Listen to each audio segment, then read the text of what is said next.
que los militares transmitan las actas, transporten las actas. Es cierto, se puede tranquilamente digitalizar el acta de cada mesa en los centros de votación y transmitir el escaneo a Caracas, pero ahí hay tecnología. Si usted no confía en el actual sistema, porque supuestamente capte los votos, digitalizar el acta, escanearlo y mandarlo a Caracas tiene el mismo componente. Se pudiese hacer una llamada telefónica para un conteo rápido, como se hace en Colombia, desde cada mesa o desde cada centro, se va a llamar a Caracas, un call center, a dar un resultado, a dar el resultado que está en el acta mientras llega la acta. ¿Quién va a designar el call center? El CNE, que es la autoridad del proceso. Así que en líneas generales, quienes están pidiendo voto manual para el 2024 están metiéndole más problemas a la ya precaria estructura electoral de la oposición que las que genera el sistema automatizado. En el pasado el problema no ha sido el sistema automatizado, sino todo lo que está alrededor del sistema automatizado, especialmente el registro electoral. La prioridad de la oposición debería ser discutir y exigir la actualización del registro electoral. No debatir sobre la asistencia técnica o no del Consejo Nacional Electoral en la primaria, porque ese es un debate que únicamente existe y se ha trasladado a las redes sociales para diferenciar a los candidatos. Y los candidatos están tratando de diferenciarse como si esta fuese la primaria en un país con democracia plena, o si se tratara de la elección de un centro de estudiantes de la Universidad Católica Andrés Bello, por poner ese ejemplo, o de la Federación de Centros en la Universidad Central de Venezuela. La primaria debería servir para unificar la estructura electoral de la oposición. No está sirviendo para eso, todo lo contrario. El debate que estamos viendo en redes de los partidarios de cada uno de los 11 precandidatos que en este momento están en carrera, nos lleva hacia un escenario donde lamentablemente se va a repetir el error de 2005 de generar una matriz de opinión tan negativa que después va a ser prácticamente imposible movilizar a la gente que no es opositora comprometida, y adicionalmente se va a llegar al 22 de octubre, si seguimos por este camino, abriendo más o generando más heridas en la oposición venezolana. Soy Eugenio Martínez, nos vemos en el próximo video. Era, repito, la voz del periodista especializado en el tema electoral, Eugenio Martínez. En resumen, nos dice, se supone o se suponía que la primaria era una estrategia para unificar a la oposición en una misma plataforma y en una misma candidatura. Y hasta ahora ha servido, desgraciadamente, más bien para establecer las diferencias dentro de un esquema, digamos, convencional de lo que es, digamos, el posicionamiento de estos candidatos, como que fuera, tal como lo dice Eugenio, una oposición, una elección convencional en un país convencional. Escuchemos ahora sobre lo que este mismo tema, el tema de las primarias, nos dice un vocero ahora no de la oposición convencional, sino de los sectores emergentes. Juan Carlos Fernández es el responsable regional del estado Zulia del partido Fuerza Vecinal. Escuchemos. El ciudadano. Y yo estoy acá reflexionando y recuerdo, yo participé en el referéndum revocatorio del mandato de Hugo Chávez en el año 2004. Las colas en las urbanizaciones eran a rabiar, no cabía un alma. Y en los sectores urbanos de las ciudades se creía que Hugo Chávez estaba derrotado. Pero allá en el barrio, las colas eran a favor de Chávez. Pero en la ciudad, en lo más urbano, la gente no se daba cuenta lo que estaba pasando allá. Entonces, esta primaria, mis queridos amigos, y la elección que venga en el 2024 o cuando vaya a ocurrir, tiene que tener un esfuerzo por llegarle a la mayoría, y es difícil llegarle a la mayoría. Me refiero a los barrios más empobrecidos, porque allá llega el gobierno a regalar bicicletas, a regalar pasos, a regalar sopazos, a regalar bolsas de comida, a tratar de comprar el voto de la gente a cambio de calmarles el hambre. pero es comida para hoy, hambre para mañana. La oposición tiene que tener una narrativa, tiene que tener una oferta electoral tan poderosa como la que tuvo Hugo Chávez en el 1998. En el 1998 también en los sectores urbanos la gente salió a votar por Salas Romer. Adecos y copellanos y sus derivados salieron a votar por Salas Romer, y en los barrios y en los llanos y en los Andes el campesinado salió a votar por Hugo Chávez. Esta vez pudiera darse algo, pero con otros actores. Pero para eso necesitaría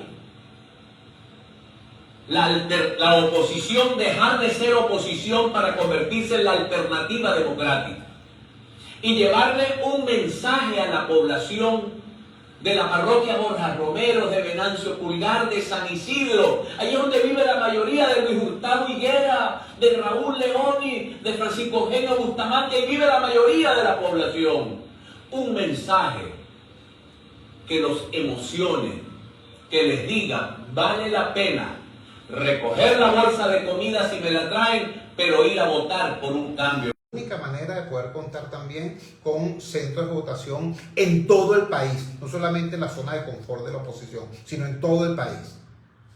¿Tiene sentido?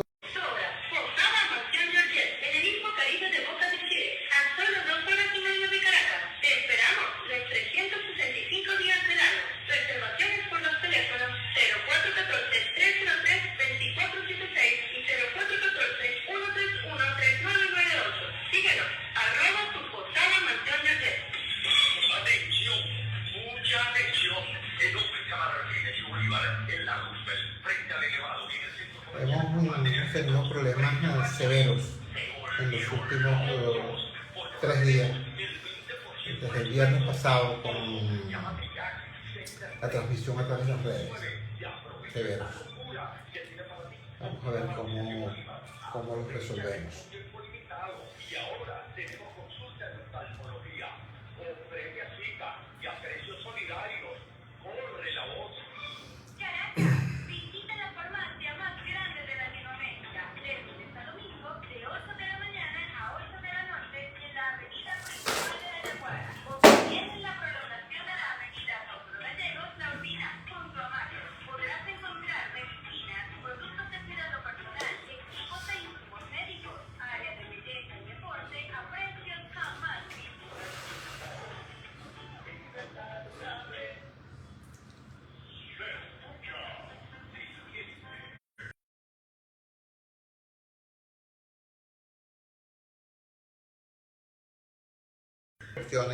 Y también los amigos de Instagram.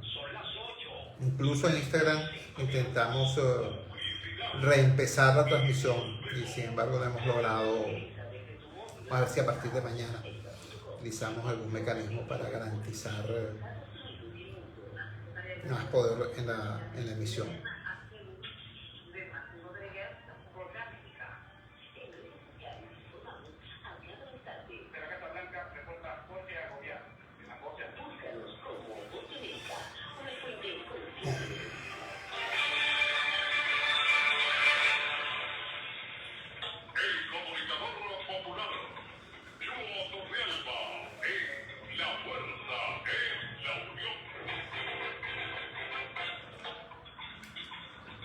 Regresamos a La Fuerza es la Unión. Nosotros estamos acostumbrados a percibir e incluso a criticar a veces amargamente las contradicciones que se observan en el ámbito de la oposición venezolana.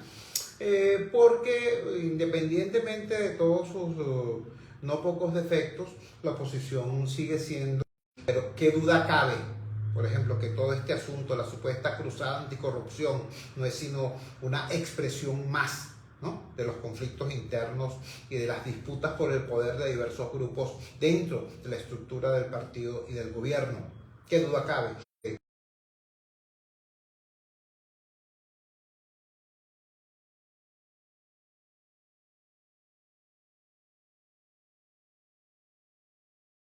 Cuando los partidos que integraban esa ficción llamada el Gran Polo Patriótico, bueno, no le obedecieron. ¿no?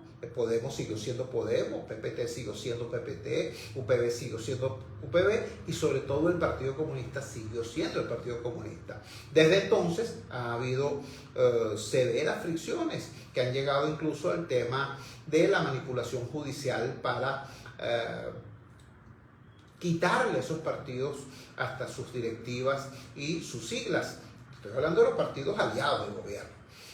Bueno, al parecer llegó el turno del Partido Comunista de Venezuela, el decano de los partidos venezolanos. El pasado fin de semana, el domingo concretamente, montaron, dice la gente del PCB, que el gobierno montó un espectáculo bufo, un supuesto congreso de los comunistas sin los comunistas. Veamos qué nos dice a propósito de eso el presidente del Partido Comunista, el señor Perfecto Abreu, en declaraciones exclusivas para la Fuerza de la Unión. Escuchemos. Vamos a conversar de inmediato ahora con Perfecto Abreu. Perfecto Abreu es el presidente del Partido Comunista de Venezuela. El Partido Comunista de Venezuela ha estado en el centro de la polémica política en nuestro país, habida cuenta de una suerte de intento oficialista, tal como lo ha denunciado el PCB, por copar, por judicializar a esa organización. Cosa curiosa, porque estamos hablando de un partido que tiene 92 años de historia, es el decano de los partidos políticos en Venezuela. Perfecto, gracias por atender nuestra llamada. Vimos en la mañana de hoy una suerte de perfil de las personas que aparecieron el pasado fin de semana fungiendo como supuestos militantes del Partido Comunista en esa parodia de congreso que intentaron presentar. Indudablemente, ese es un plan viejo que tiene la élite política dirigente del PSUV. Eso es desde 2010, 2012, el partido ahí, por lo menos hasta ahora no lo hemos identificado. Significa que ellos anduvieron, y tenemos información de eso, de región en región, reclutando mercenarios, ofreciéndole dinero, vehículos, casas, etcétera, para que se sumaran a esa expedición de asalto a Pétare. Como todos sabemos, esa legión de delincuencia ha estado dirigida fundamentalmente desde el presidente Maduro, Diosdado, el señor Jesús Faría. Por cierto, que andan recorriendo por ahí un video donde no hay medio para aumentar los salarios, pero él se está dando una buena vida en el exterior. Entonces, esta cúpula también ha estado detrás de este plan de asalto que se defiende con esa dirección política traidora al proceso. Lanzó una línea de acumulación y unificación de las fuerzas de una línea política que es una táctica que día a día se va aplicando con la masa. Por cierto, es bueno señalar que ese intento de asalto que se está preparando contra el Partido Comunista no va a desviar al Partido Comunista de su giro fundamental, dirigido a desarrollar la amplia política de unidad y acción en defensa de los intereses de los trabajadores, del salario digno anclado a la canasta básica, del rescate de las prestaciones sociales, de los derechos constitucionales, políticos establecidos en la ley de partidos políticos, etcétera. En la materialismo ha hecho lo que le ha dado la gana porque no se ha podido hacer nada, ¿no? Todas esas instituciones del Estado han estado en manos del PSUV, pero no ha habido voluntad política para producir las grandes transformaciones políticas que este país necesita. Era la voz de Perfecto Abreu. Él es el presidente del Partido Comunista de Venezuela. Lo entrevistamos porque, obviamente, repito, es importante también conocer lo que ocurre al interior del bloque dominante, y lo que están viendo ustedes, lo que están escuchando ustedes, que lo que está ocurriendo al interior del bloque dominante es una pelea con todo. Lo que acaba de decir Perfecto Abreu es igual o más duro que lo que suelen decir los dirigentes convencionales de oposición o los dirigentes de la oposición convencional en relación al gobierno. Cuando son las 8:46, vamos a nuestra última pausa comercial y al retorno vamos a estar hablando de política militar con Antonio Carri. Vamos al corte, ya regresamos.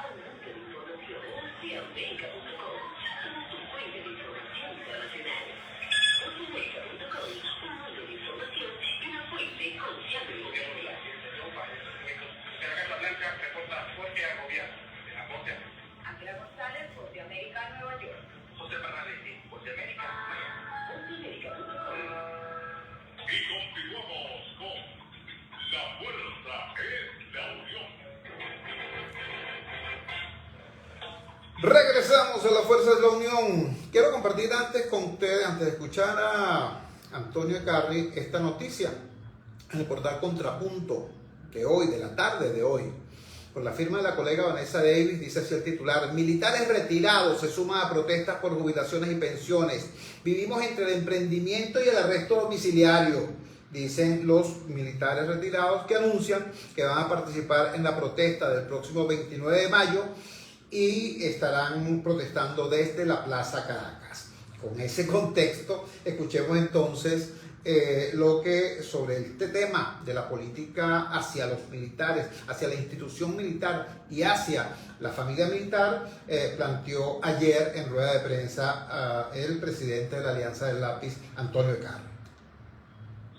Vamos a empezar de inmediato con el candidato presidencial de Alianza del Lápiz y presidente de ese partido, Antonio Carri. Antonio Carri suele tener posiciones que militar de su organización. En varias ocasiones acá en el programa hemos estado, sobre todo en conversaciones con personas como Rocío San Miguel, lamentando el hecho de que la oposición venezolana no hiciera expresa una propuesta política para la institución militar y para la familia militar. Bueno, ayer ese vacío empezó a ser llenado. Tenemos en línea precisamente a Antonio Carri. Antonio, gracias por atender nuestra llamada. ¿Podrías por favor sintetizar de alguna manera los elementos centrales de ese planteamiento político hacia la comunidad militar, hacia la institucionalidad castrense que hiciste en el día de ayer?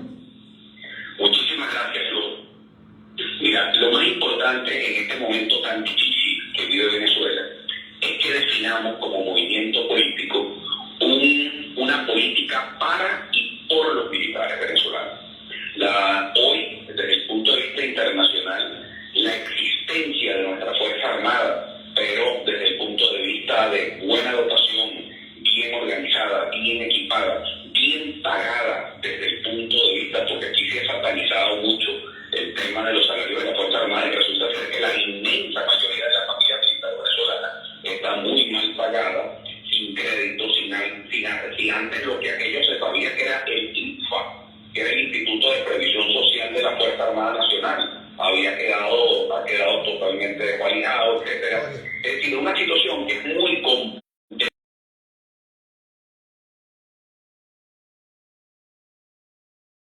en la institución. Lo militar es un tema muy delicado y muy serio, y que hay que tomárselo con mucha responsabilidad. Yo dije que al ser comandante en jefe y ser electo comandante en jefe de la Fuerza Armada Nacional como presidente constitucional a partir de enero del 25, siendo ya presidente electo en el 2024, pues me reuniré con quien esté de ministro de la Defensa y el alto mando militar, primero para ratificarlos en los cargos por un tiempo determinado. Ahora, por un tiempo, ¿por qué? Porque yo no puedo tomar improvisaciones, y el que llegue no puede llegar raspando cabeza y no puede estar generando desestabilización. La Fuerza Armada Nacional va a ser fundamental en la estabilidad del país para poder acabar con la pobreza. Esto no es politiquería, Hugo. Esto es un tema muy delicado, sumamente serio, y que amerita la cordura necesaria para poder sacar a Venezuela del hambre, de la pobreza y del atraso. Pero para eso necesitamos de una Fuerza Armada, necesitamos militares con soldados.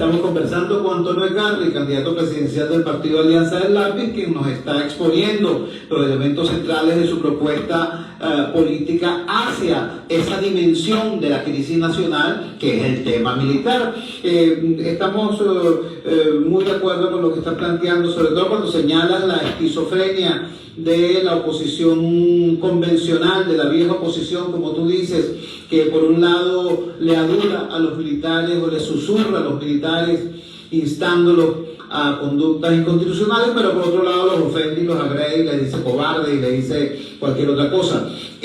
Ahora bien, cuando en relación a este tema en concreto, que fue tu señalamiento de que ratificarías al ministro Padrino López, es interesante porque ayer diste una explicación y quisiera preguntarte sobre eso, pero sí lamento que buena parte del centimetraje y de la atención se haya ido hacia el nombre de Padrino más que hacia el tema esencial de tu propuesta política hacia la institución militar desde un punto de vista republicano. Pero para salir del tema, Padrino, a mí me dio hasta...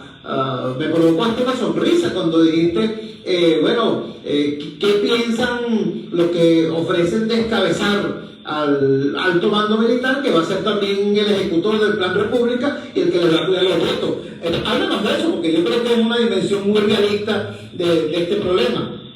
Mira, yo la experiencia que tengo como ex candidato a alcalde del municipio Libertador, Caracas, es decir, donde habían los centros de votación también, uno de los más complicados del país, alrededor del Palacio Miraflores, del Palacio Blanco, del Cuartel de la Montaña, Capia adentro, donde están los centros de votación, donde hay más riesgo. Déjame decirte que yo tuve una actitud absolutamente respetuosa en la República. Ya van a decir, ay, que me está escuchando, se vendió y tal. No, se vendió.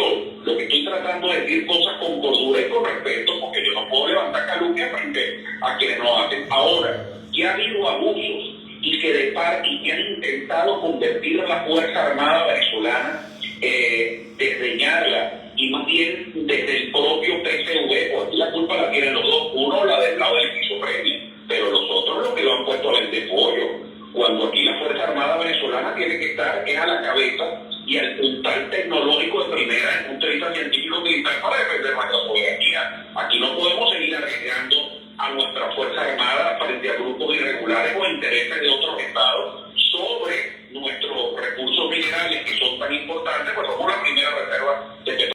Que no es que no sean capaces, no, es que no tengan la preparación para ponerlo en determinadas cosas. Si a mí me pones al frente del INI, que lo que he sido es profesor de historia y profesor de derecho financiero, bueno, muy probablemente hago un desastre. Y es porque que no tienen soldados, que no tienen nada. Antonio, te queremos agradecer enormemente que nos hayas atendido y que nos hayas dado este sucinto resumen de la exposición que hiciste ayer. Muchísimas gracias, buenas noches. Agradecido siempre por tu atención y pues además por tratar estos temas con absoluta madurez y responsabilidad republicana. Ahora. Era la voz de Antonio Egarri, el expresidente del Partido Alianza del Lápiz y su candidato presidencial. Usted puede estar en desacuerdo con lo que dice, yo puedo tener acuerdo parcial con lo que afirma, pero creo que lo que sí es muy importante es que la oposición tiene que decirle cosas al país sobre estos temas, sobre el tema educativo, sobre el tema militar, sobre el tema energético, sobre el tema de servicios públicos. O sea, ver al liderazgo convencional de la oposición diciéndonos todos los días, primero, lo que ya sabemos, que hay crisis, y segundo, que Maduro es malo, por el amor de Dios, ¿vale? No, y el tema, ¿no? Si las máquinas sí, las máquinas no. Tú quieres que haya máquinas porque tú eres un vendido, yo no quiero que haya máquinas porque yo soy un opositor duro. Caramba, vale. Tristeza, ¿no? Tristeza. Aquí hay que llenar hay que llenar la política de contenido. Si quieren que la gente respete más la política como proceso y respete más a los políticos como profesionales de ese ámbito, bueno, tienen que ellos respetar más a la gente, y eso se hace llenando, repito, la política de contenido. Cuando son las 9:01 nos despedimos. Trabajamos para ustedes en la presidencia del Gigante Rumbos, la doctora Elsa Siciliano. Al frente de los controles estuvo, como de costumbre, el mago Ángel Villalobos. Habló para ustedes de su amigo, comunicador popular, activista social, ciudadano en lucha por la democracia y por la libertad, Jesús Chua Torrealba. Ahora más que nunca, fuerza Venezuela, porque la fuerza es la unión. La fuerza es la unión. Fue una presentación de Frigoríficos N.I.S., el placer de la carne, ubicado en la planta baja del Mercado Municipal de Chacao. Es también una presentación de Supermercado Madrid, ubicado en la calle Paz de Chacao, diagonal a la Plaza Bolívar de ese municipio. Cuídense muchísimo. Nos encontramos mañana a las 8 de la noche en la valiente señal del Gigante Rumbos, si Dios quiere.